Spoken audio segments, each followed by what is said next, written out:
Bipolar disorder ఇది చాలామంది వినే ఉంటారు, కానీ మీకు దీని వెనకాల సైన్స్ అనేది తెలియదు. సో ఎప్పుడైతే ఒక పెండ్యులం తీసుకుంటామో అది టూ అండ్ ఫ్రో మోషన్ అనేది ఉంటుంది. అలాగే మన యొక్క మూడ్లో కూడా ఈ బైపోలార్ డిజార్డర్లో టూ అండ్ ఫ్రో మోషన్స్ ఉంటుంది. ఎప్పుడైతే ఈ ఎక్కువగా పాజిటివ్ సైడ్ ఉంటుందో దాన్ని మేనియా అంటారు, అండ్ ఎప్పుడైతే ఎక్కువగా నెగిటివ్ సైడ్ ఉంటుందో దాన్ని డిప్రెషన్ అంటారు. మేనియాలో ఎక్కువగా సిమ్టమ్స్ చూసుకుంటే నిద్ర పట్టదు, అసలు నిద్ర అనేది పోదు.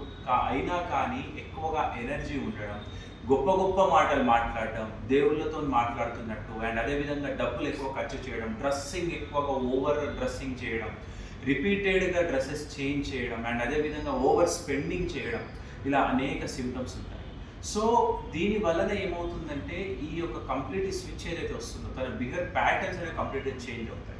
దీని మేనియా అంటే ఇది ఎందుకు వస్తుంది అంటే increase level of dopamine, norepinephrine, serotonin అనే హార్మోన్స్ మన బ్రెయిన్లో ఎక్కువగా రిలీజ్ అవుతాయి. అండ్ ఇది జెనెటిక్ కాంపోనెంట్ కూడా ఉంటుంది. అదేవిధంగా దీని ఆపోజిట్ చూసుకుంటే డిప్రెషన్. ఈ యొక్క డిప్రెషన్లో ఏంటంటే ఎవరితో మాట్లాడకపోవడం, సడన్గా వీక్ అయిపోవడం, అండ్ అదేవిధంగా ఐసోలేటెడ్గా ఉండడం, అండ్ అదేవిధంగా ఏంటంటే హోప్లెస్నెస్, వర్త్లెస్నెస్, నేను ఎందుకు ఈ భూమికి సూసైడ్ అటెంప్ట్స్ చేసుకోవడం అనుకుంటే. సో ఈ యొక్క బైపోలార్ పేషెంట్స్కి ఈ మేనియా అండ్ డిప్రెషన్ స్విచెస్ వస్తూ ఉంటాయి. సో మేజర్గా దీనికి ఏంటంటే ట్రీట్మెంట్ అనేది ప్రాపర్గా చేస్తే మాత్రం ఇది ప్రాపర్గా రిజాల్వ్ అయిపోయి అండ్ వాళ్ళ యొక్క కెరియర్ ప్రాపర్గా ఉంటుంది.